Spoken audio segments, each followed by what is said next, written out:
In the untamed heart of the Arizona Territory, where the dust settles on secrets and blood, stains the earth red, a woman of science and society found herself an unwelcome guest. She was a painter of flowers, a scholar from Boston utterly unprepared for the wilderness or the man who ruled it. He was a giant forged in the crucible of two warring worlds, an Apache warrior with the eyes of a hawk and a past as scarred as the canyons he called home. When he found her lost and alone, his warning was not of the cougars or the snakes, but of the beast within himself. "I can't control myself around you," he growled, a promise of danger that was also an unwilling confession. This is the story of their collision, a tale of a love so fierce it threatened to burn down the very world that sought to keep them apart. The heat of the Arizona Territory in late May was a physical entity. It pressed down on Josephine Beaumont's shoulders, shimmered in the air above the scorched earth, and stole the moisture from her throat. Her fine muslin dress, a practical concession to the climate, yet still woefully inadequate, was stained with dust and sweat. Back in Boston, a bead of perspiration was a social failing. Here it was a sign she was still alive. Josephine dabbed her brow with a handkerchief, her gaze fixed on the delicate trumpet-shaped flower of a sacred datura. Its white petals were a stark, ghostly miracle against the rust-colored soil. She opened her sketchbook, her charcoal stick moving with the practiced grace of a woman who had dedicated her life to capturing nature's artistry. For the Bartlett Botanical Society, her renderings were scientific records. For her, they were an escape, a ticket out of a gilded cage and into a world that was raw honest and terrifyingly real. She had been warned, of course. Sheriff Miller, a man whose gut preceded him into every room, had wagged a thick finger at her. "Mom, you stick to the town limits. It ain't just the sun that'll kill you out there. The Chiricahua. They ain't fond of us, setting up shop on their land." But the best specimens weren't in the dusty streets of Prosperity Springs.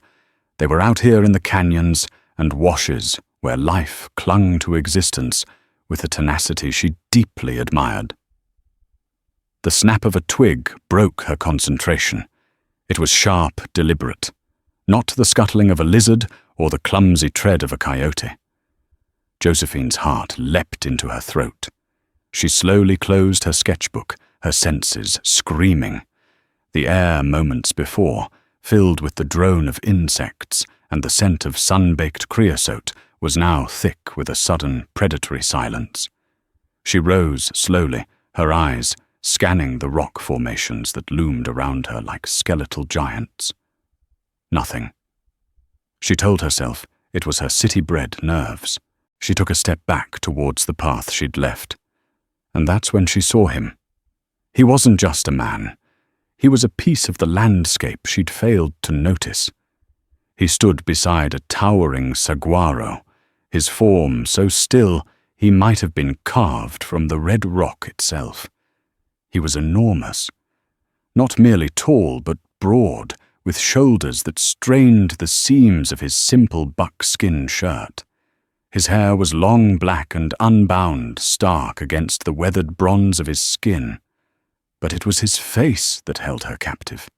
High cheekbones and a strong jaw spoke of his Apache blood, yet his eyes were a startling, piercing shade of hazel green, a feature so out of place it was mesmerizing. They were the eyes of a hunter, and they were fixed on her. He held a bow long and unstrung in one massive hand. A quiver of arrows was slung across his back. He was the very danger she had been warned about, made flesh and bone. Fear, cold and sharp, lanced through Josephine. She didn't scream. Her Bostonian propriety, it seemed, was the last thing to abandon her. She simply stood, frozen, her sketchbook clutched to her chest like a shield. He took a step forward, his moccasined feet making no sound on the gravelly earth. He moved with a liquid grace that belied his size, the fluid motion of a panther. As he drew closer, She could see the details, a faded scar that cut through his left eyebrow, the powerful muscles of his forearms, the utter lack of welcome in his expression. "You are far from your town," he said.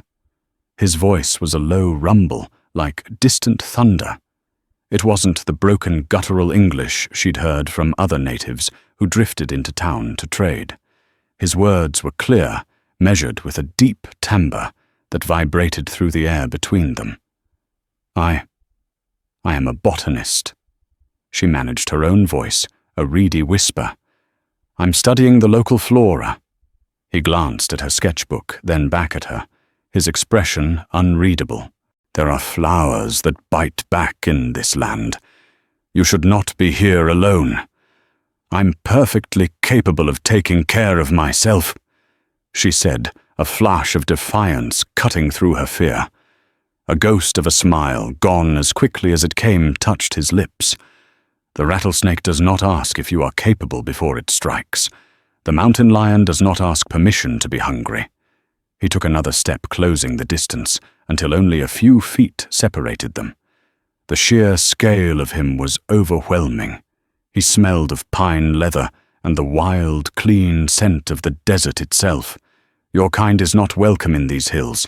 "My kind," Josephine bristled. "I am not a miner tearing up the land or a rancher stealing water. I am here to appreciate its beauty, to document it." His strange light eyes narrowed. They roamed over her from the stray strands of auburn hair escaping her bonnet to the sensible but scuffed leather boots on her feet. It wasn't a lecherous gaze, but it was intensely personal, an assessment so thorough she felt as though he could see the frantic beating of her heart through her dress. "Beauty is a dangerous thing to hunt," he said, his voice dropping even lower. "For the hunter and for the hunted." He paused, and the air crackled with a tension that had nothing to do with the Apache raids she'd heard whispered about in town. It was something else, something primal and unnerving. "Go back to your town, city woman, and do not come back out here. You have no right to tell me where I can and cannot go," she retorted, though her bravado was a flimsy thing. He took the final step, and now he loomed over her. She had to crane her neck to look up at him. She saw the conflict in those hazel-green eyes, a war between instinct and iron control. His hands, large and calloused, clenched into fists at his sides. "You don't understand." He growled, the sound vibrating in his chest. "I am giving you a warning. The only one you will get." He leaned in his voice, dropping to a near whisper, a confession torn from him against his will. "It is not just the animals or my people you should fear. It is me. I can't control myself around you. The part of me that is a man. It is not the part that is in charge out here."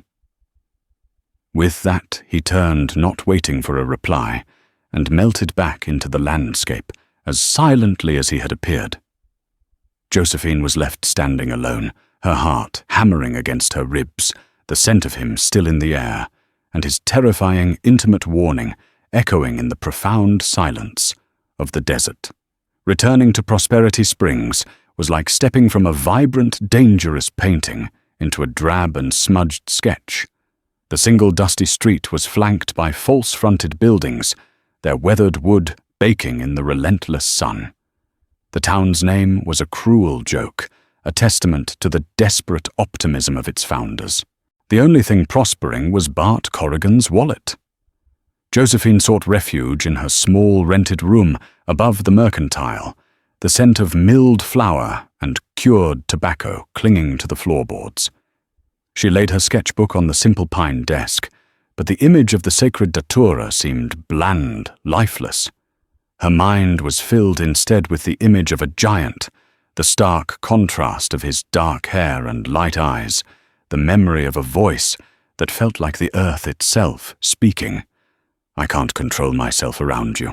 The words were a brand on her thoughts. It wasn't a threat of simple violence. It was more complex, more disturbing. It was a warning from a man at war with himself, and for some reason, she was the battlefield. The next evening, she was reminded of the other kind of danger, the one that wore a tailored suit and a predatory smile. Bartholomew Bart Corrigan owned the largest cattle ranch in the county, the town's only saloon, and by extension, Sheriff Miller. He was a man of medium height, with a thickening waistline, but he carried himself with the unassailable confidence of a king in his own small kingdom. His face was perpetually sun-reddened, and his pale blue eyes had a way of assessing everything and everyone for its value. He cornered her as she was leaving the mercantile, tipping his expensive Stetson hat. "Miss Beaumont, a pleasure to see you looking so radiant." "Mr. Corrigan," she replied, her tone clipped and polite. She tried to step around him, but he moved to block her path. "I hear you were out sketching near the canyons again," he said, his smile not reaching his eyes. "Sheriff Miller tells me he's warned you. It's a dangerous pastime. I am aware of the risks." "Are you?" He leaned closer, his voice dropping. He smelled of whiskey and expensive cigars, a cloying scent that made her stomach clench. "There are savages out there, Miss Beaumont. Filthy animals. A woman like you, a woman of refinement and beauty. You're like a ripe peach in a pigsty. They wouldn't know what to do with you." His implication was vile, and it infuriated her. It was so different from the Apache's warning. Corrigan's was an insult to her intelligence, a threat meant to cow her, to make her dependent on his protection. The giant's warning had been an admission of his own fractured humanity. "I assure you, Mr. Corrigan, I am not a piece of fruit," she said icily. "And I find your concern for my welfare to be as stifling as this heat. Now, if you'll excuse me." She pushed past him, her back rigid. She could feel his eyes on her, a proprietary gaze that made her skin crawl. In that moment, she understood that the cage of Boston society she'd fled had merely been replaced by another, this one built of dust prejudice and the ambitions of a petty tyrant. Later that week, seeking a respite from the oppressive social scrutiny, she visited the town's blacksmith, Walter Pike, to have a buckle on her satchel mended. Walter was a quiet, sinewy man with kind eyes and arms like knotted oak. His wife, Martha, often sat with him, her hands busy with mending. "Heard Bart Corrigan was bothering you again," Walter said, not looking up from his work at the anvil. The clang of his hammer was a rhythmic counterpoint to the town's lazy buzz. "Is there anything that happens in this town that isn't common knowledge by supper time?" Josephine sighed, leaning against a post. Martha Pike looked up from her sewing, her face etched with a permanent expression of weary concern. "People talk, dear, especially about a woman like you. You're different, educated, from the East. And you're alone." She lowered her voice. "And Bart Corrigan doesn't like things he can't own." "I have no intention of being owned," Josephine stated firmly. "Be careful," Martha whispered, her eyes darting towards the street. "He's a vindictive man." As Walter finished the repair, Josephine's curiosity got the better of her. "Walter," she began, trying to sound casual, "I saw someone out in the canyons. An Apache. But he was different. Very tall, with light-colored eyes." The hammering stopped. Walter set his tools down with a deliberate quiet. He exchanged a look with Martha, a heavy, meaningful glance that spoke volumes. "You saw Coche," Walter said, his voice flat. He wouldn't meet her gaze. "Coche. It means fire in their tongue," he explained. "Best you stay away from him, Miss Beaumont. He's neither one thing nor the other, and that's the most dangerous thing a man can be out here."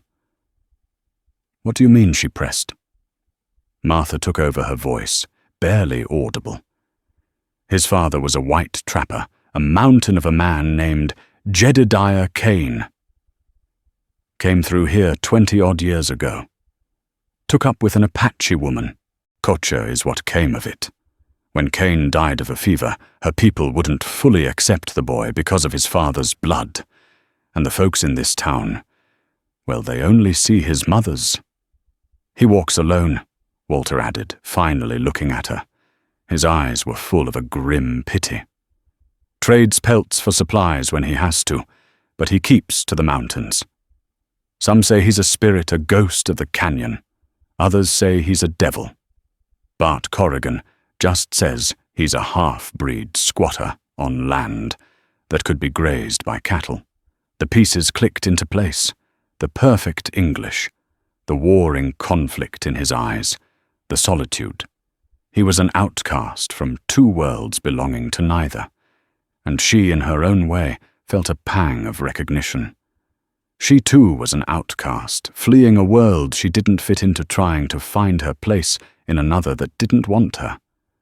Her fascination with the giant of the canyon deepened, transforming from fear and curiosity into a dangerous, compelling empathy.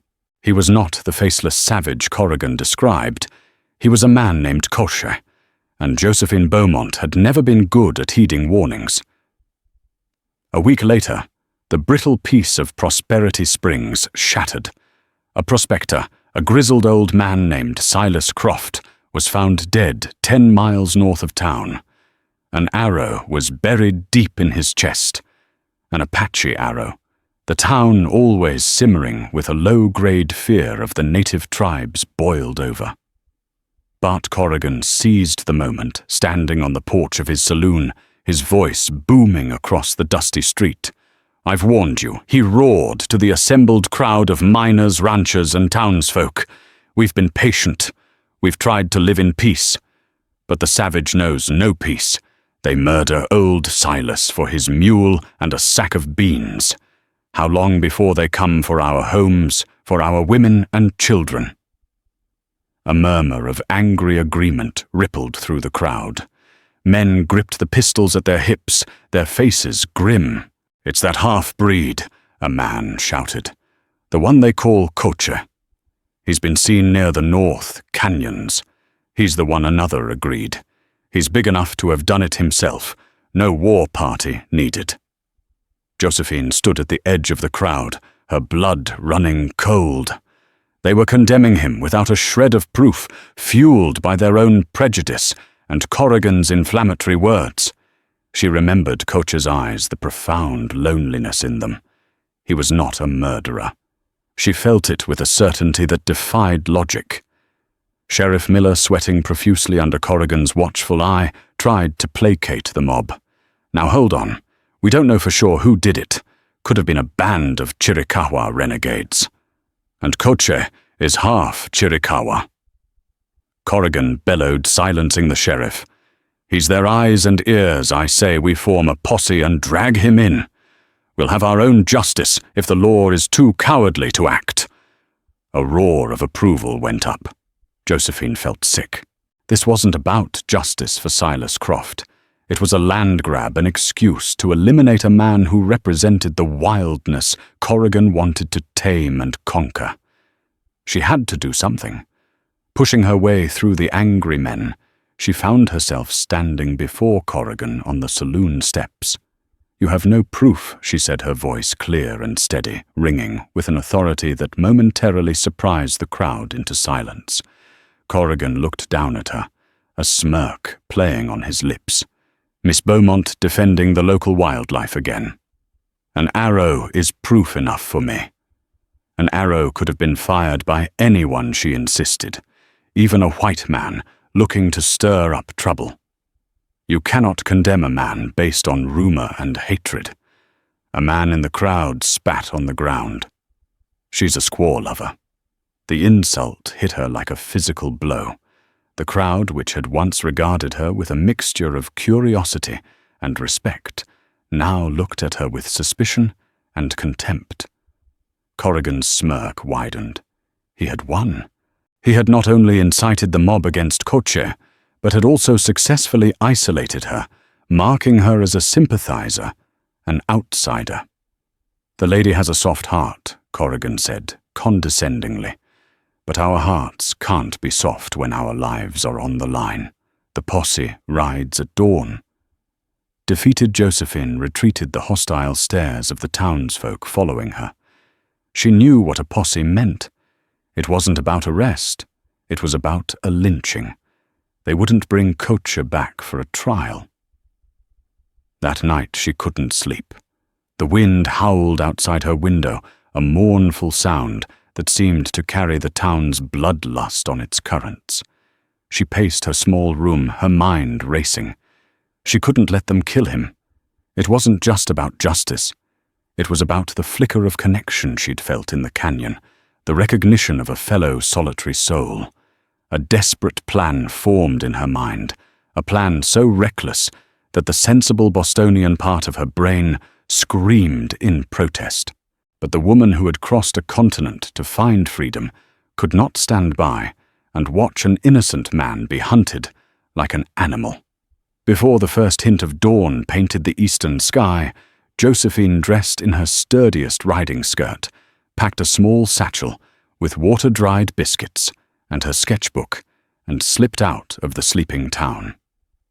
She saddled the mare she rented from the livery, her movements swift and silent in the pre-dawn gloom. She was going to find him. She was going to warn him.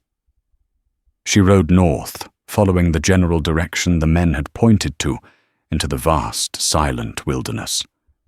The land was an alien world in the pale moonlight, the shapes of the cacti and rock formations twisted and strange. Every shadow seemed to hold a threat, but her fear for Kocha's life was greater than her fear of the dark. She had no idea where his cabin was, or even if he had one. She only knew the general area where she had first seen him. As the sun began to rise, bathing the landscape in hues of soft pink and orange, she felt a profound sense of hopelessness. The territory was immense. Finding one man in it was an impossible task. Yet she pressed on, driven by an unshakable conviction. She was scanning the horizon, looking for any sign of life, a wisp of smoke, a footprint, when the world suddenly tilted. The ground beneath her mare gave way with a sickening lurch. The horse shrieked in terror as they plunged downwards. Josephine was thrown from the saddle, her head striking something hard. The last thing she saw before darkness consumed her was a shower of dirt and rock, and the terrified rolling eye of her horse. Pain was the first thing to greet her, a dull, throbbing ache at the back of her head. The second was the smell of wood smoke and sage. Josephine's eyelids fluttered open. She wasn't in the dusty wash where she'd fallen. She was lying on a pallet of soft furs in a room built of dark, sturdy logs. A fire crackled in a stone hearth, casting a warm, dancing light across the single room. The space was Spartan, but meticulously clean. Tanned hides were stacked neatly in one corner, a collection of dried herbs hung from the rafters, and a longbow and quiver rested against the wall. A breeze drifted through the open doorway, carrying the crisp, clean scent of the high country. She tried to sit up, but a wave of dizziness sent her falling back onto the furs. "Be still." The voice came from the shadows near the hearth. Kocha stepped into the light. He was stripped to the waist, his magnificent scarred torso gleaming in the firelight. He held a damp cloth in one hand. He moved to her side, his presence filling the small cabin, making the air feel thick and charged. "You have a hard head," he said, his voice a low rumble. He knelt beside her, his proximity making her heart beat faster. The horse was not so lucky. Its leg is broken. The news hit her with a pang of guilt. "Oh, the poor thing. I ended its suffering," he said simply, his tone leaving no room for sentimentality. His gaze was intense as he gently dabbed the cool cloth against the lump on her head. His touch was surprisingly tender for a man of his size and power. His fingers brushed against her temple, and an unexpected jolt like lightning shot through her. She flinched, not from pain, but from the shock of the sensation. His hand immediately recoiled as if burned. He stood up, putting distance between them, his back muscles tightening. "What were you doing?" he demanded, his voice rougher now. "Riding alone into the canyons before dawn." "Are you trying to die? I was looking for you," she said, her voice small. "To warn you." He turned to face her, his hazel eyes narrowed with suspicion. "Warn me, there's a posse. From the town. A prospector named Silas Croft was found dead, killed by an Apache arrow. They're blaming you. Bart Corrigan is leading them. They rode out at dawn." He listened, his expression unchanging, a mask of stone. When she finished, he was silent for a long moment, staring into the fire. "Corrigan." He finally said the name, a bitter taste in his mouth. "He has wanted this land for a long time. My being on it is an inconvenience. Silas's death is a gift to him. You have to run. They're not planning to arrest you. They're coming to kill you." "Run where?" he asked, a raw, weary anger in his voice. He swept a hand around the small cabin. "This is the only place I have. The Chiricahua see me as a white man. The white men see me as an Apache. To run is to have no ground to stand on at all. I will not run." His defiance was magnificent, but terrifying. "Then you'll fight them all alone." "I have been alone my entire life," he stated, as if it were the most obvious fact in the world. He turned his gaze back to her, and the intensity in his eyes was back, the internal war raging. "The bigger question is what I am to do with you." The air grew heavy again. His warning from their first encounter hung unspoken between them. "I can't control myself around you." Now she was here in his home, injured and utterly dependent on him. The wildness he had warned her about was a palpable force in the confines of the cabin. "You're trapped here," he said, his voice a low growl. "The fall you took, you landed in the mouth of a dry wash. Yesterday's rain in the high peaks is coming down. By midday, that wash will be a raging river. No one can get in or out for at least a day, not even Corrigan's men." She was stranded. With him. The thought sent a tremor of fear and a bewildering flicker of something else, something akin to anticipation through her. "I didn't ask for you to come here," he said, his voice strained. He began to pace the small space like a caged wolf. "I told you to stay away. I warned you. I couldn't let them murder you," she whispered, watching him. He stopped his back to her and gripped the log wall, his knuckles turning white. He seemed to be physically wrestling with some unseen demon. "Your sense of justice is going to get you killed. Or worse." He turned slowly, his eyes blazing with a desperate raw emotion that stole her breath. "Do you have any idea what it is like to be near you? To smell the soap on your skin from 10 yards away? To see the color of your hair in the sun? I have spent years crushing the man my father was out of myself. The part that wants things, a home, a wife. But when I see you, it all comes roaring back, and it is a rage, not a comfort. It is a hunger I cannot feed." His confession was brutal, poetic, and terrifying. He was laying himself bare, showing her the jagged edges of his soul. He was warning her again, but this time it was not a threat, but a plea. A plea for her to understand the danger she was in, not from his malice, but from his own tormented humanity. "I am not your enemy, Coche," she said softly, her voice trembling slightly. He gave a harsh, short laugh, devoid of humor. "You are the most dangerous thing that has ever walked into my life, Josephine Beaumont. And now you are locked in here with me. May whatever God you pray to have mercy on us both." The day passed in a state of suspended tension. The distant roar of water rushing through the wash was a constant reminder of their isolation. Coach was a restless storm within the cabin's walls.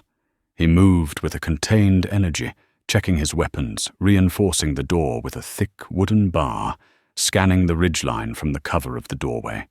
He said little, but his silence was a living thing, filled with everything he wasn't saying. Josephine's head still ached, but she forced herself to sit up, wrapping one of the soft furs around her shoulders. She watched him studying the way he moved, the economy of his motion, the profound competence he radiated. He was a man perfectly in tune with his environment, yet she was an element he could not account for, a disruption to his solitary world. As dusk began to settle, painting the sky outside in shades of violet and crimson, he finally seemed to relax his vigil. He built up the fire and placed a small pot over the flames. The aroma of simmering meat and wild herbs soon filled the cabin. He served her a portion in a wooden bowl. It was a simple rabbit stew, but it was the most delicious thing she had ever tasted. They ate in silence for a while, the only sounds the crackling of the fire and the now receding rumble of the floodwaters. "My father Jedediah built this cabin," Kocha said suddenly, his gaze fixed on the flames. "He built it for my mother Tala. He thought he could carve out a piece of the world for them here, a place that wasn't Apache and wasn't white, but just theirs." Josephine listened, holding her breath, knowing this was a rare gift, a glimpse into the past that had forged him. "He was a good man," Kocha continued, his voice softer than she'd ever heard it. "Strong. He taught me to track and hunt, but also to read and write. He had a crate of books he'd hauled across the country. Shakespeare, the Bible, Marcus Aurelius. He said a man needed to know how to feed his body and his mind." He gestured with his chin towards a small, worn, leather-bound book on a shelf. "That was his. And your mother Josephine?" asked gently. A flicker of pain crossed his face. "She was like a desert flower. Beautiful, strong, but she couldn't thrive in a cage, even a loving one. She missed her people, the songs, the ceremonies. After my father died, she tried to take me back to them. But I had his eyes, his height. The other children tormented me. The elders looked at me with suspicion. We didn't belong." She faded day by day. The winter after he passed, a sickness took her. He fell silent, the story hanging in the air, thick with loss. Josephine's heart ached for the boy he must have been, doubly orphaned and triply outcast. "So you stayed here?" she murmured. "Alone. This is all I have of them," he said, looking around the cabin. The smell of the wood, the stones he set in the hearth. "It's enough." The confession cracked open the armor she wore as well. She found herself telling him of Boston, of the suffocating expectations of the arranged marriage her father had planned for her to a man twice her age with cold, clammy hands. "He saw me as a broodmare to secure his legacy," she said, the bitterness still sharp. "My passion for botany, for art. He called them charming hobbies that would have to be set aside for my duties as a wife. I felt like I was dying. Not a swift death like your mother's, but a slow, daily suffocation. So I took my inheritance from my grandmother, and I ran." He looked at her, then truly looked at her, and for the first time she didn't see a warrior or a tormented outcast. She saw a man who understood. "We both ran," he said quietly, "just to different kinds of wilderness. The understanding that passed between them was more intimate than any touch. They were two lonely souls who had found a fleeting moment of connection in a cabin perched at the edge of the world. The tension in the room shifted, the dangerous, predatory edge softening into something else, something deeper and far more complicated.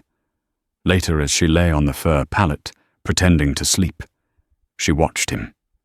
He sat by the fire, sharpening a knife on a whetstone, the rhythmic scrape of steel on stone, a soothing sound. He was still a figure of immense power and potential violence, but she was no longer afraid of him. She was afraid for him, and she was afraid of the burgeoning feeling in her own chest, a feeling that was as wild and untamable as the man himself.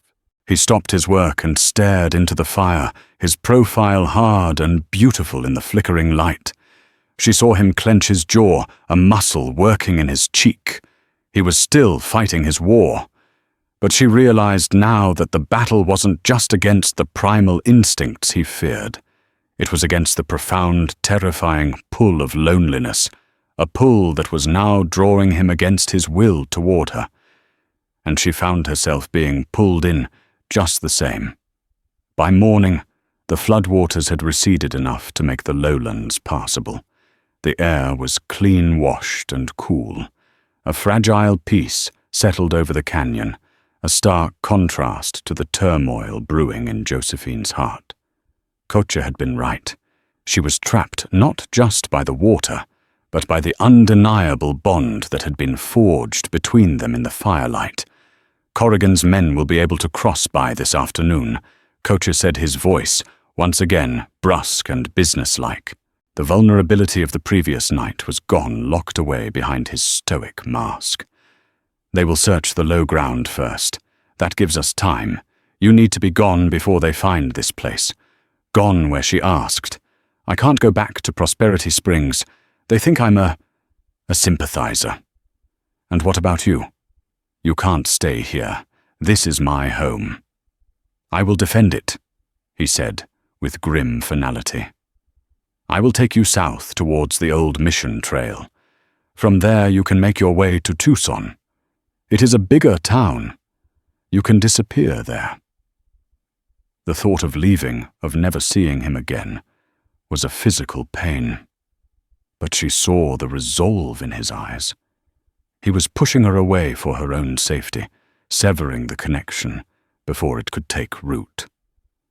It was a sacrifice, and she knew it. He provided her with a pouch of dried meat, a water skin, and a pair of his mother's old soft moccasins that fit her surprisingly well. The journey down from the high country was arduous. Kocha moved with silent, breathtaking speed, navigating the treacherous terrain as if it were a paved city street. He would pause, waiting for her to catch up his impatience, a tangible thing. But he would also extend a hand to help her over a difficult patch of rock, his touch sending that now familiar jolt through her veins. Each time he would pull his hand back quickly, his jaw tight.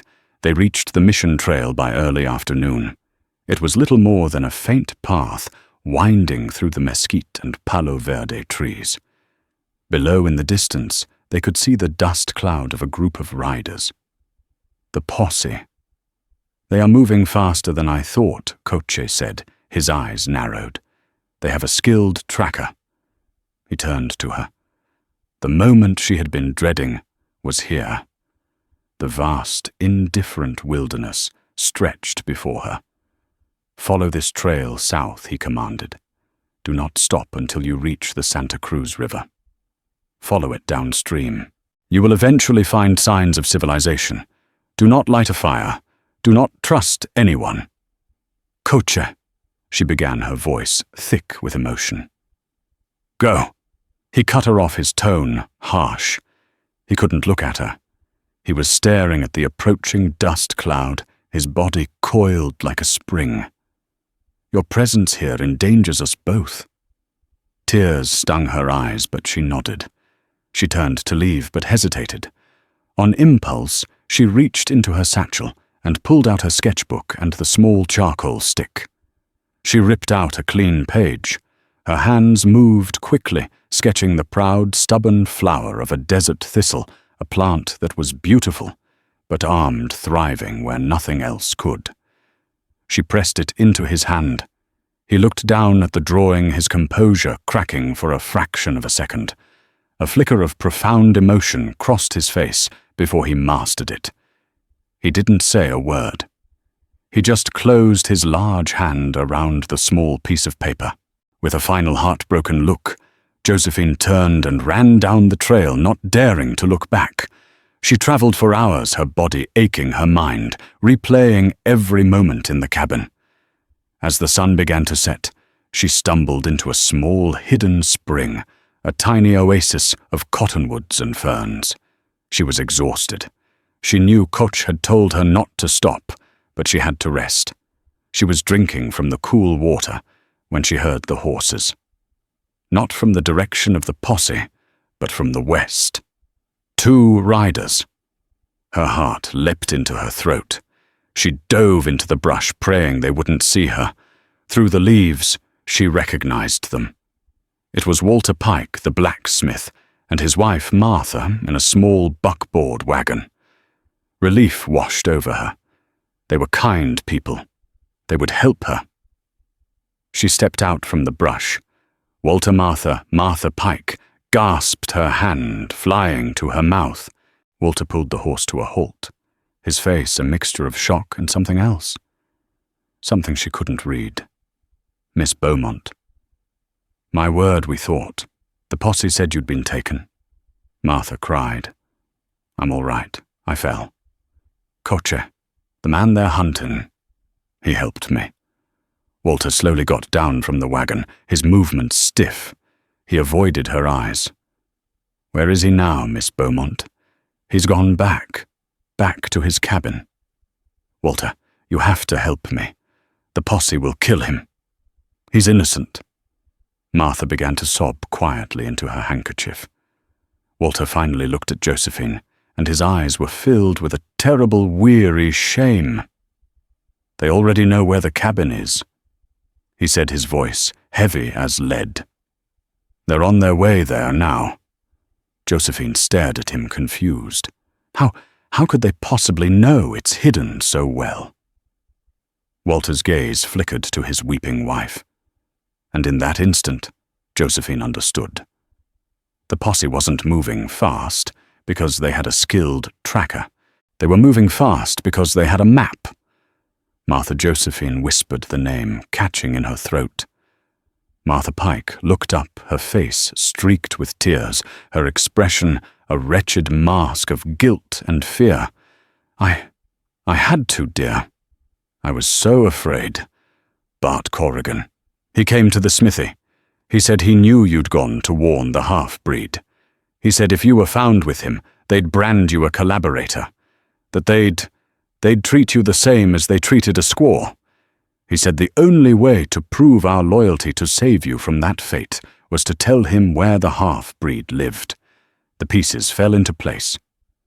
Walter had known the general location of Koch's cabin from years of quiet trading. Under pressure from Corrigan, under threat of what would happen to Josephine, he had told his wife. And she, in a misguided, terrified attempt to save Josephine from scandal and ruin, had betrayed Koch to the one man who wanted him dead. He promised he'd bring him in for a fair trial. Martha wailed. He promised. But Josephine could see the truth in Walter's devastated eyes. Corrigan had never intended a trial. The kindness of Martha Pike, twisted by fear and prejudice, had just signed Koch's death warrant, and Josephine had led them all right to him. A cold, dreadful certainty seized Josephine. There was no time for anger or recriminations. Every second wasted was a second closer to Koch's death. Turn this wagon around, she ordered Walter, her voice ringing with an authority that left no room for argument. Miss Beaumont, you can't, Walter pleaded. It's too late. Corrigan has 20 men with him. I don't care if he has 100, she snapped, climbing onto the buckboard. Koch saved my life. I will not stand by while he dies because of a lie and a betrayal. Turn it around. Now, perhaps it was the fire in her eyes, or the weight of his own guilt. But Walter did as he was told. He whipped the horses, sending the wagon rattling back the way it had come at a punishing pace. They drove with a desperate urgency, the setting sun casting long, bloody shadows across the landscape. They left the trail cutting across the rough country, following the tracks of the posse. As they drew closer to the canyons, the crisp evening air was tainted by the smell of smoke. Not the clean, pine-scented smoke of Coach's hearth, but the acrid smell of something burning that shouldn't be. They crested a ridge and saw it. Coach's cabin, nestled in its hidden valley, was surrounded. Corrigan's men were using the rocks and trees for cover their rifles, flashing in the deepening twilight. The cabin itself was under siege. Puffs of smoke erupted from the single window as Coach returned fire with a rifle of his own. The posse wasn't trying to flush him out. They were trying to kill him, and they had set fire to the woodshed beside the cabin, the flames licking hungrily at the dry timber, threatening to spread to the cabin itself. "Fools," Walter muttered beside her. "They'll burn the whole canyon down." Josephine's mind raced. They couldn't fight 20 men head-on. They needed a diversion, something to draw their attention, to give Kocha a chance. Her eyes fell on the landscape, her botanist's mind cataloguing the flora. Creosote, greasewood, dry grasses. The land itself was a tinderbox. "Walter," she said, her voice low and urgent. "The wind. It's picking up, blowing from the east towards them. If we could start another fire, behind them." Walter's eyes widened as he understood her plan. A backfire. It was incredibly dangerous, but it was their only chance. It could trap them, he breathed. "And us. It's a risk we have to take." Leaving Martha hidden with the wagon, Josephine and Walter crept down the back side of the ridge, carrying a small tinderbox and a lit lantern from the wagon. They moved through the darkness, the sounds of the gunfight growing louder. They circled around, putting themselves behind the posse's position.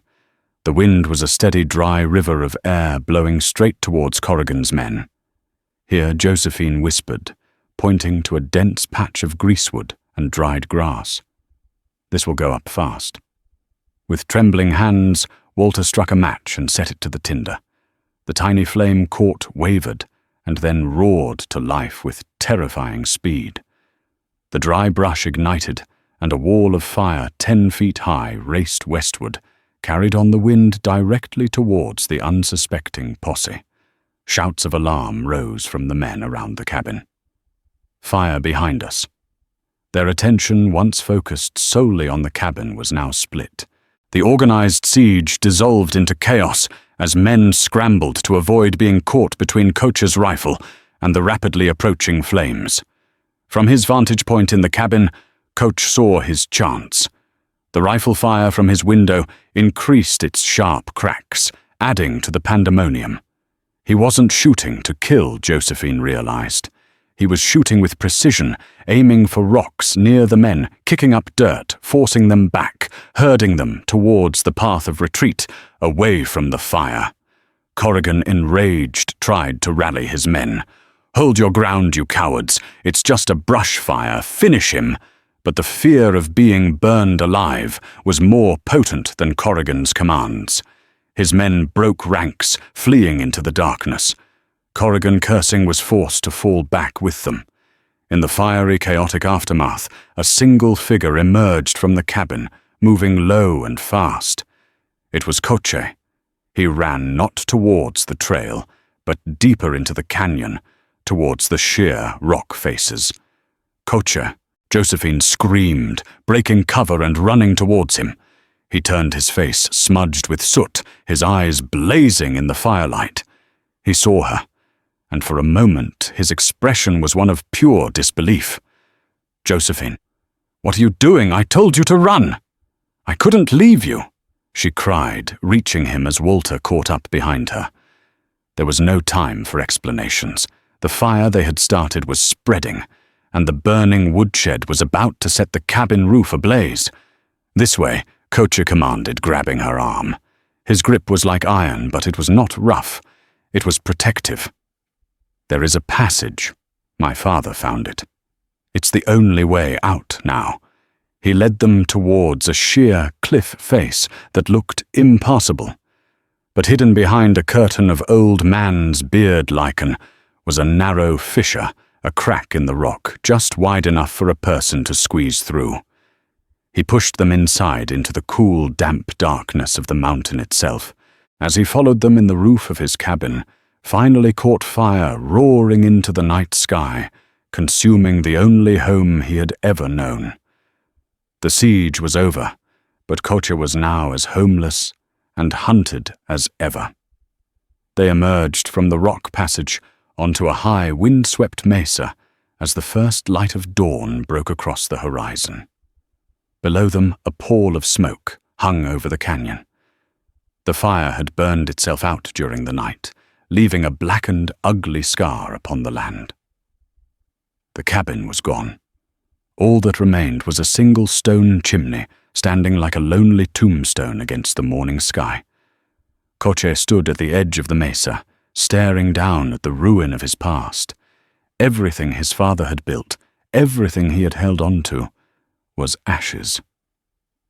Josephine's heart broke for him. She went to his side, her presence a silent offering of comfort. Walter Pike stood a respectful distance away, his head bowed in shame. Koch did not look at her. His gaze remained fixed on the smoke.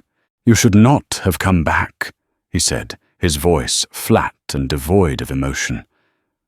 "They were going to kill you," she replied softly. "And it was my fault. Martha told me." "I know," he interrupted. He finally turned to look at her, and his eyes were not angry, but filled with a profound weariness. Fear makes people do terrible things. Corrigan used her fear just as he used the town's. It is his greatest weapon. He looked at Walter. "Go back to your wife. Tell her. Tell her the ghost of the canyon is gone. Tell Corrigan he has won. He has his land. Koche, Walter started, his voice thick with guilt. "Go." Koche repeated, his voice gentle but firm. "You have a home to protect, a life. Do not throw it away for me." Walter Pike, a man broken by his own complicity, gave a single grief-stricken nod. He turned and began the long walk back towards the smoking valley, a man forever changed. Now they were alone, just the two of them on the roof of the world, with the rising sun painting their faces in gold. The wilderness stretched out before them, vast, beautiful, and unforgiving. "What will you do now?" Josephine asked, her voice barely a whisper. "I do not know," he admitted. He looked down at his hands, then back at the endless expanse of mountains and desert.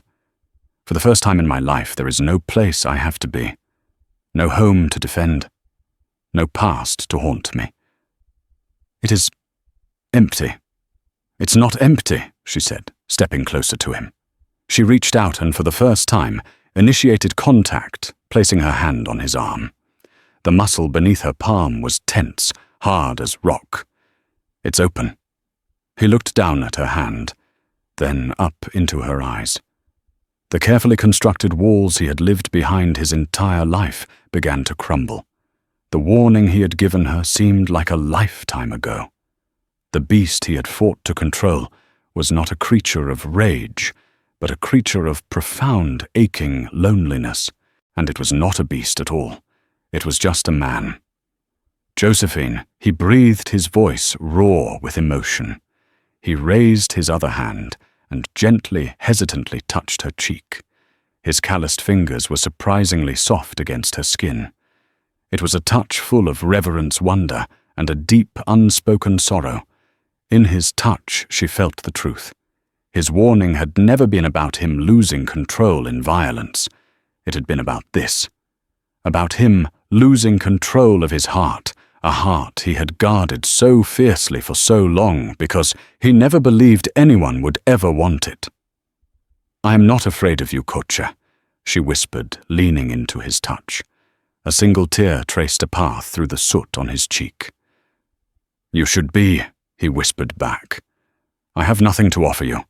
No home, no name you can speak in a town. Only this." He gestured to the wild, open country around them. "My world had walls and ceilings and expectations. she said, her own eyes filling with tears. It was a beautiful prison. This is freedom. She looked up at him, her love for him, a fierce, undeniable truth in her heart. And I choose to be free with you. He searched her eyes, looking for any hint of doubt, any flicker of fear. He found none. He only saw his own reflection, his own loneliness, mirrored and healed in her steady gaze. With a sound that was half groan, half prayer, he lowered his head and finally tenderly kissed her. It was not a kiss of hunger or rage, as he had feared, but one of desperate, heartbreaking relief. It was the kiss of two outcasts, two survivors who had found their home, not in a place, but in each other. The sun climbed higher, flooding the mesa with light. Below, the ashes of his past were cold. But here, in the arms of the city, woman who had seen the man behind the giant, a new fire was kindled. They had no map, no destination, and a world that would hunt them. But for the first time in either of their lives, they were not alone. And as they stood together under the vast open sky, they knew their story was not over. It had just begun. That was the story of Josephine Beaumont and the Apache warrior Cocha, a love forged in the heart of conflict and prejudice. Their journey was more than just a romance. It was a testament to the idea that home isn't always a place you can point to on a map. Sometimes it's the person who stands with you against the world, offering you a freedom you never knew was possible. The Wild West was full of stories of outlaws and heroes, but the most powerful tales are often the ones whispered by the wind in the canyons. Stories of courage, sacrifice, and a love that refused to be broken. If their story touched your heart, please take a moment to hit that like button to let us know. Share this video with someone who loves a timeless tale of defiance and passion. And most importantly, if you want more stories that bring the forgotten corners of history to life, make sure you subscribe to our channel and ring that notification bell. Thank you for listening.